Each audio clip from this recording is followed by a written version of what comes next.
Right now, we're facing a man-made disaster of global scale, our greatest threat in thousands of years. If we don't take action, the collapse of our civilizations and the extinction of much of the natural world is on the horizon.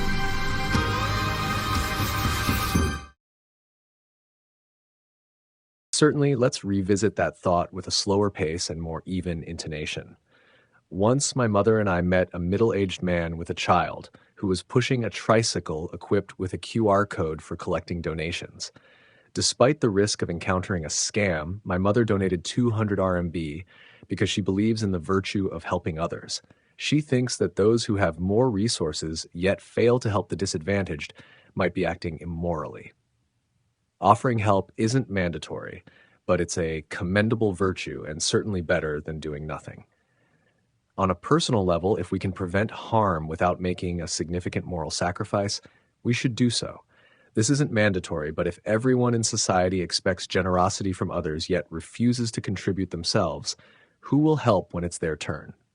This approach might seem coercive, but it actually promotes solidarity and reduces the sense of alienation between communities, fostering a unified community spirit. Nations, too, have a moral duty to assist each other. How dare you! You've stolen my dreams, my childhood, 有人刚强。 empty words, and yet I'm one of the lucky ones. People are suffering, dying. Entire ecosystems are collapsing. We are in the beginning of a mass extinction. All you can talk about is money and fairy tales of eternal economic growth. Individual acts How to dare national you! efforts.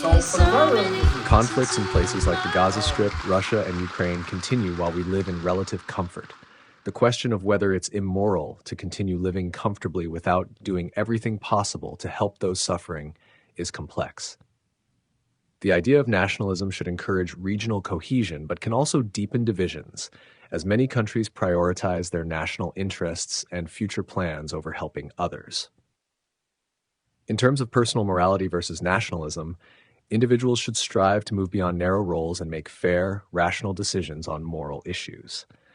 The veil of ignorance suggests making decisions uninfluenced by biases or limited information, thereby ensuring fairness and promoting morality by eliminating personal interests and biases.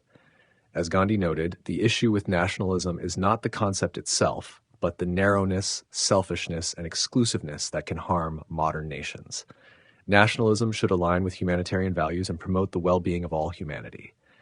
The Black Panthers' support for anti-imperialist groups in Vietnam exemplified not just a protest against racial discrimination, but also a broader commitment to equality and justice.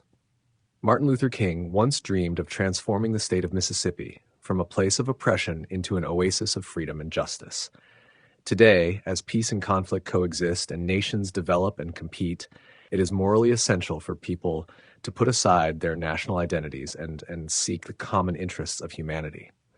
Even if achieving this ideal is challenging, it's worth the effort.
In what might be considered a good faith gesture, Israel releasing 64 Palestinian prisoners.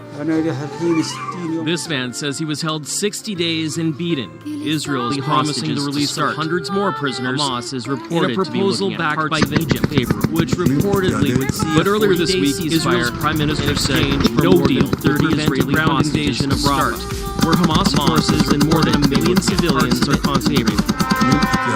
But earlier this week, Israel's prime minister said no deal would prevent a ground invasion of Rafah, where Hamas forces and more than a million civilians are concentrated. We want this to be over. Relatives of Israeli hostages fearing that would kill a deal blocked rush hour traffic. The international community is advising Israel outside a meeting of an invasion war capital, including the U.S., which is imploring Hamas. The deal is there. They should take everywhere it. we can. The international community is advising Israel against an invasion of Rafah, including the U.S., which is imploring Hamas. The deal is there. They should take it. For weeks, Israel has been hitting Rafah with airstrikes, with civilians among the dead. The Hamas-run Gazan Health Ministry says nearly 35,000 people have been killed since fighting began, the majority women and children.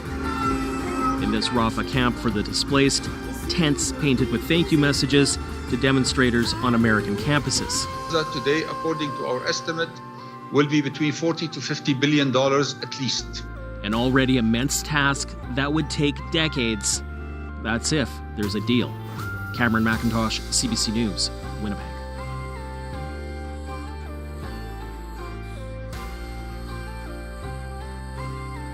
In all these scenarios, the ideal of putting aside nationalistic and individualistic tendencies for the greater good confronts numerous obstacles. These include political will, economic considerations, cultural barriers, and historical conflicts. Overcoming these challenges requires not only a shift in policy, but also a transformation in how individuals and societies conceptualize their roles on the global stage. It demands a fundamental reconsideration of what it means to act ethically in a deeply interconnected yet diversely divided world.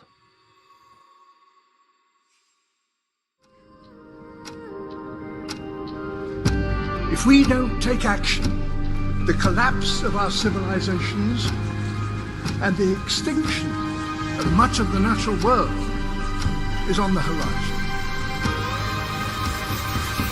The world's people have spoken. Their message is clear. Time is running out.